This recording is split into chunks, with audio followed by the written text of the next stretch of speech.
akan belajar dan kita melanjutkan pelajaran kita lagi. Hari ini kita akan belajar tentang karya pelayanan gereja. Sebelum belajar, kita siapkan hati kita untuk berdoa. Dalam nama Bapa dan Putra dan Roh Kudus. Amin. Ya Yesus yang baik, terima kasih atas segala rahmat-Mu.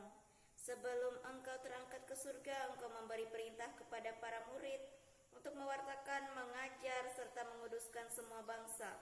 Engkau berjanji untuk senantiasa menyertai kami melalui pelajaran ini. Bantulah kami agar kami dapat memahami karya pelayanan gereja-Mu, yaitu sebagai Raja, Imam, dan Nabi, sehingga kami dapat melibatkan diri dalam karya pelayanan gereja-Mu, baik di lingkungan, stasi, maupun paroki kami. Demi Kristus Tuhan dan pengantara kami. Amin. Dalam nama Bapa dan Putra dan Roh Kudus. Amin. Oke, sebagai gereja dalam doa kita tadi kita memiliki 3 tugas pokok sebagai gereja, yaitu kita semua diberi tugas untuk mewartakan, untuk menguduskan, dan juga menggembalakan. Nah, 3 tugas gereja ini kita emban bersama, kita semua emban karena kita adalah murid-murid Kristus, adalah pengikut-pengikut Kristus. Sebagai pengikut Kristus kita semua memiliki tugas perutusan, melanjutkan tugas perutusan Kristus, yaitu menjadi imam, nabi, dan raja. Nah, menjadi imam itu kita menguduskan, kemudian menjadi nabi itu mewartakan, dan menjadi raja itu menjadi penggembala atau pemimpin.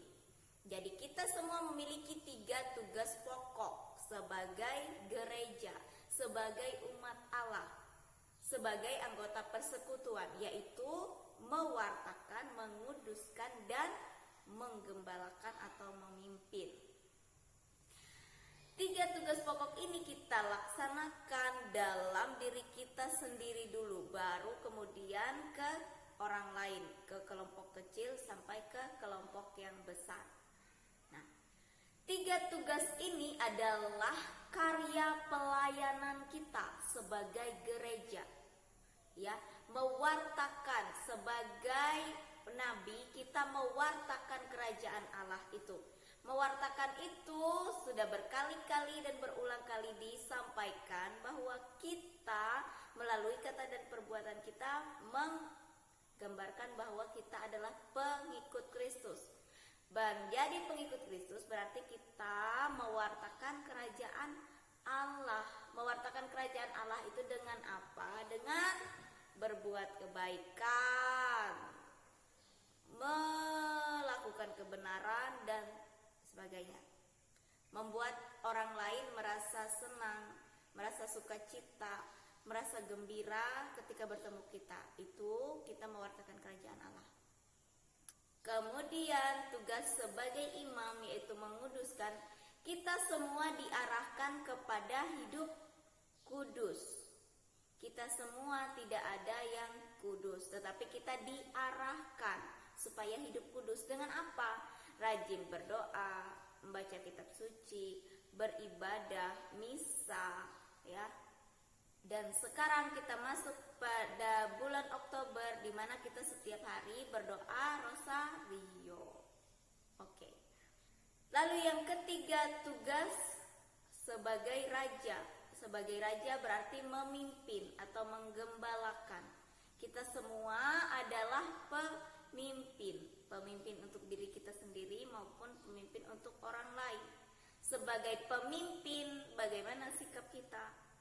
Pemimpin itu adalah orang yang adil, orang yang bijaksana, orang yang jujur, orang yang selalu mempedulikan kepentingan orang lain, orang yang selalu mendahului kepentingan bersama dibanding kepentingan dirinya sendiri. Berarti menjalankan tugas ini kita tidak boleh menjadi orang yang egois. Egois itu mementingkan diri sendiri. Tetapi kita dituntut untuk memikirkan kepentingan bersama. Ya. Oke, di sini ada cerita tentang 4 anak yang Namanya Lucia, Teresia, Anna, dan Maria. Simak baik-baik, Ibu akan membacakan ceritanya. Lucia, Teresia, Anna, dan Maria adalah anak-anak kelas 5 dan 6 sebuah sekolah dasar di ibu kota kabupaten. Keempat anak tersebut pandai dan suka bergaul. Mereka peka rasa, ringan tangan, dan memiliki hati yang terbuka untuk menolong teman-temannya. Serikat Kerasulan Anak dan Remaja atau disingkat dengan Sekar menjadi tempat yang menyenangkan bagi mereka. Keterlibatan seorang anak Katolik dalam Sekar itu dilatih dan diwujudkan dalam persekutuan anak misioner. Pada suatu hari, suasana pertemuan Sekar tampak hangat dan menggembirakan. Hari itu ada perlombaan menjawab pertanyaan tentang agama. Siapa yang menjawab dengan benar akan mendapat hadiah istimewa.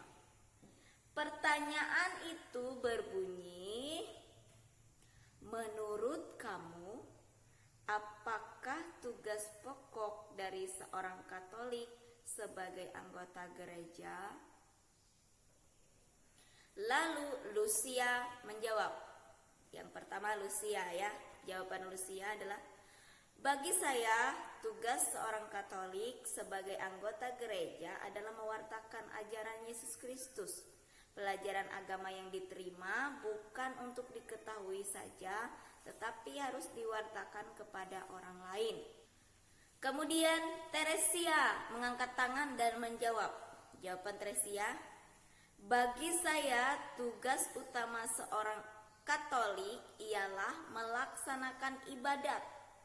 Ibadat, doa, dan ekaristi adalah puncak hidup gereja.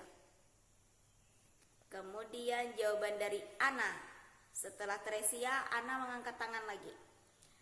Anna menjawab, bagi saya tugas yang paling utama sebagai anak Katolik sebagai anggota gereja adalah penggembalaan atau pelayanan. Pelayanan ialah tindakan nyata dari iman. Iman tanpa perbuatan hakikatnya adalah mati. Lalu yang terakhir mengangkat tangan, ia adalah Maria. Maria menjawab, bagi saya yang paling penting adalah hidupnya baik, menolong sesama yang menderita, dan mengasihi sesama. Nah, dari cerita 4 anak tadi, si Anna, si Teresia, si Lucia, dan juga Maria, maka tuliskan di buku tugasmu pendapat yang sesuai dengan pendapatmu, ya. Pendapat siapa yang sesuai dengan pendapatmu? Kamu sependapat dengan siapa? Dengan si Lucia, atau dengan si Teresia, atau dengan Anna, atau dengan Maria? Kamu tuliskan di buku tugasmu, kamu sependapat dengan siapa dan kenapa kamu sependapat dengannya. Oke? Itu saja tugasmu hari ini. Kita siapkan hati kita untuk berdoa penutup. Dalam nama Bapa dan Putra dan Roh Kudus. Amin. Tuhan Yesus yang baik, terima kasih atas berkat dan rahmat-Mu, atas penyertaan-Mu dalam kehidupan kami sehari-hari. Mampukanlah kami menjadi gereja-Mu yang menjalankan tugas pewartaan dan pelayanan kami. Kami ingin meneladan Engkau sebagai imam, nabi, dan raja yang mewartakan, menguduskan, dan juga menjadi pemimpin dalam gereja. Sertailah kami dan mampukanlah kami untuk menjadi murid-murid-Mu yang setia. Sebab Engkaulah Tuhan kami kini dan sepanjang masa. Amin. Dalam nama Bapa dan Putra dan Roh Kudus. Amin. Bapak semangat untuk mengerjakan tugasnya hari ini. Jangan lupa selalu berdoa dan bersyukur, berbuat kebaikan, dan mengingat serta melaksanakan 3 tugas pokok kita sebagai gereja, yaitu sebagai imam, nabi, dan raja. menguduskan, mewartakan, dan memimpin. Oke, Tuhan Yesus memberkati. Bye-bye.